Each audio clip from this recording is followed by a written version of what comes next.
guys, Chris Fix here. Today I'm going to show you one of the most common problems anybody who owns a car will face, and that's when you go to start your car.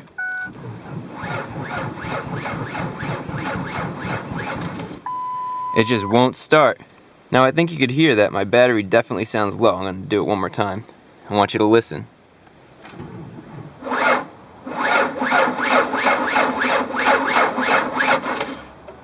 Now this could be a few different things. I'm going to go through the steps that I would normally take to try to figure out what the problem is given what you just saw.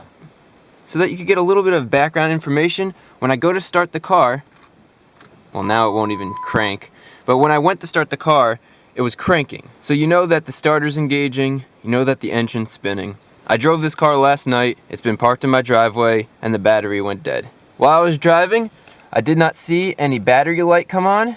If you see a battery light come on, it could be your battery or it could be your alternator that's not charging. I didn't see any battery light come on. This was an overnight thing. The car won't start now. It got down to 30 degrees Fahrenheit last night, and batteries don't like the cold, so it's making me think that it is a battery problem.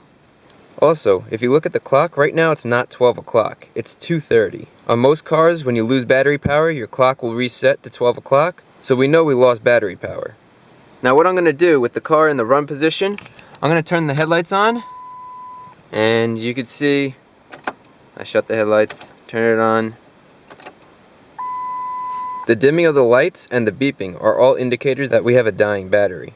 These are all just little tests that you could do before you whip out a multimeter, before you go take it somewhere, just to kind of get some information on what's going on. So let's go check out the battery and see what's up. At this point, I want you to think about the situation and take a guess to see what you think the problem is, based on everything that we've gone through so far. So let's go take a look at our battery and just see if there's anything that stands out. This battery is 7 years old. That's something good to note. Batteries last on average 4 years, so this is almost double the lifespan of the battery. If we look at the negative ground, you can see it looks pretty clean. There's some crystallization right down there. So I might have to clean the negative battery terminal. You'd be surprised sometimes with the negative battery terminal dirty. That's the reason why your car won't start and the reason why you won't get power to headlights and stuff. So that's definitely something to consider. And then the positive terminal, that looks pretty good. It could use some cleaning too, but there's nothing there that really makes me think that's the positive battery terminal. It looks pretty normal. If you don't know how old your battery is, there should be a sticker either on top of the battery or on the side. So here's where the date would be. You know, you can see here's the months, here's the years. In my case, you see none of them are marked off, so the person who installed this battery didn't say when the battery was purchased and installed. Normally you would have a marker, or in this case, I think these peel off.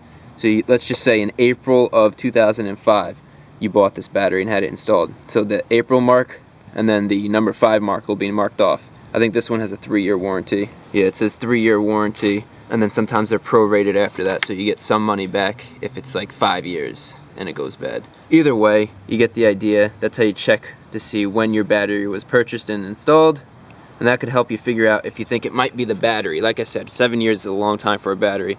I'm pretty sure it is the battery because of that. So when we went to go start the engine, it did turn over. It turned over very slowly. It didn't sound right. It sounded like it was really lugging. It was having a hard time, and that's typical of a bad battery.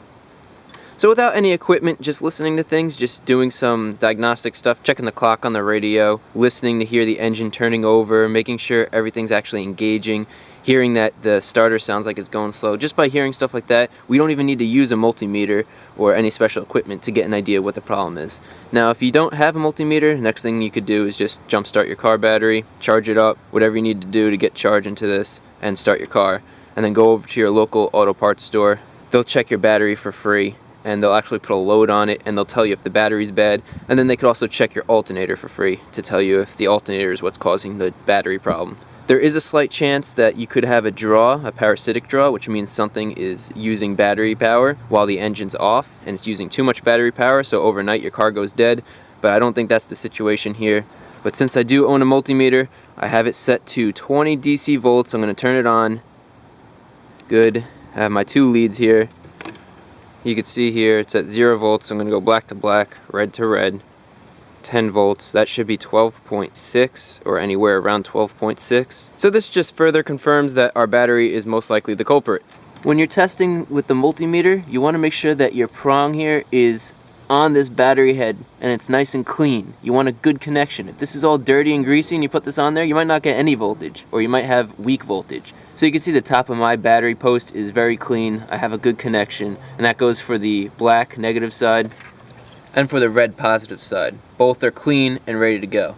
So obviously this doesn't cover everything. I could go 20 minutes about this. I'm pretty sure it's a bad battery. I'm gonna go jump this and I'm gonna go take a ride to the store, and then we're gonna see how they actually test the battery, and they'll confirm if it's a bad battery or not. They do it all for free. It's just worth it. So let's go see what they tell us.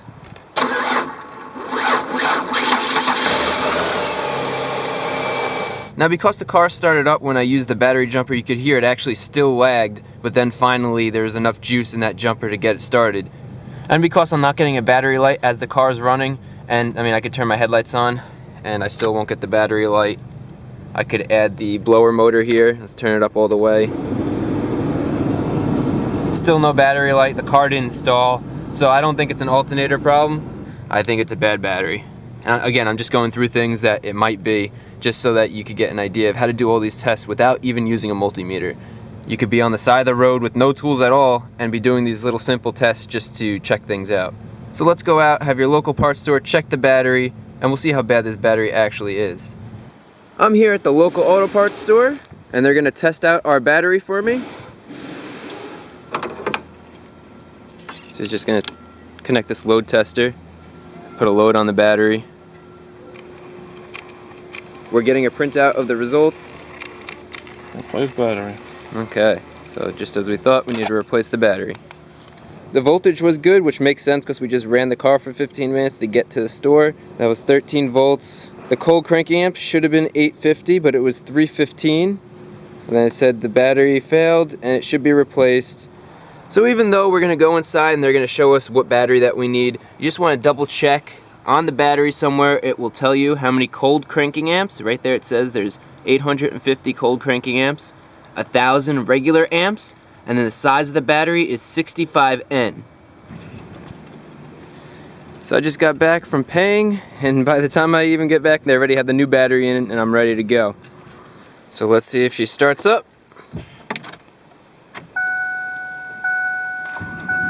Starts up like a brand new car. Nice and simple. And that's exactly how I go through troubleshooting a no start condition. In this case, we had a bad battery. But now you got to see how I go through step by step to try to identify where the problem is. Is it with the alternator? Is it with the battery? Is the starter engaging? So hopefully this video was helpful. If it was, remember to give it a thumbs up. Also, if you're not a subscriber, consider subscribing. And the top tip for this video is grab a marker. Normally on the batteries, you'll have a month and a year. This one doesn't have it, and you'll be able to mark off what month and year you purchased the battery. Of course, you do get a 3-year warranty, and also batteries last around 4 years. So after 4 years, you might want to get your battery checked with the cold cranking amps, like you saw what we did. But since this doesn't have a thing to mark it off, right here, I'll just put January 15. I'll put it up here too. So now I know I purchased this battery in January 2015. And this video is going to have 2 tips. Since we have a brand new battery, we want to keep these posts as rust-free as possible. That'll give us the best connection in here.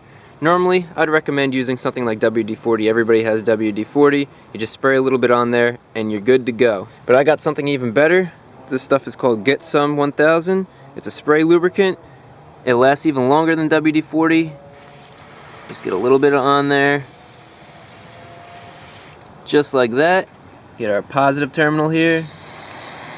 Spray that down too.